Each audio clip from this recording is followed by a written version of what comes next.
Hi, welcome to Swiss cookings. இன்றைக்கி ரொம்ப டேஸ்டியான சாஃப்டான ஹெல்தியான பாலக் பன்னீர் சப்பாத்தி எப்படி செய்யுதுன்னு பார்க்கலாம்.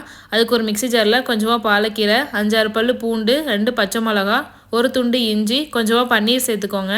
தண்ணி ஊற்றாமல் நல்லா ஃபைன் பேஸ்ட்டாக அரைச்சி வச்சுக்கோங்க. இப்போ ஒரு பவுலில் 1 கப்பு கோதுமை மாவு, கொஞ்சமாக உப்பு, நம்ம அரைச்சி வச்சுருந்த பேஸ்ட்டை இதோடு சேர்த்து நல்லா பிசைஞ்சுக்கோங்க.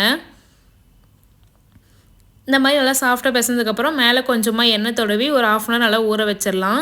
நம்ம இதில் பன்னீர் கீரை எல்லாம் சேர்த்தனால மாவு ரொம்ப சாஃப்டாக இருக்கும். ஒரு 1/2 அன் ஹவர் ஊறினதுக்கப்புறம் இந்த மாதிரி சின்ன சின்ன உருண்டையாக பிடிச்சி நம்ம மெலிசாக தேய்ச்சி எடுத்து வச்சுக்கோங்க. இப்போ ஒரு தோசைக்கல்லை சூடு பண்ணிட்டு நம்ம தேய்ச்சி வச்சுருந்த சப்பாத்தியை இதில் போட்டு எடுத்துக்கலாம். நான் மேலே கொஞ்சம் கூட எண்ணெயே அப்ளை பண்ணல. பாருங்க, நல்லா புசு புசுன்னு பூரி மாதிரி நல்லா உப்பி வருது. சப்பாத்தி ரொம்ப சாஃப்டாகவும் ரொம்ப டேஸ்ட்டாகவும் இருக்கும். இது குழந்தைங்களோட லஞ்ச் பாக்ஸ் கூட கொடுத்து விடலாம். ரொம்ப சூப்பராக இருக்கும். வீட்டில் எல்லோரும் கண்டிப்பாக ட்ரை பண்ணி பாருங்கள். லாஸ்ட்டில் ஒரு ரிவ்யூ இருக்குது, எப்படி இருக்குன்னு கேளுங்க.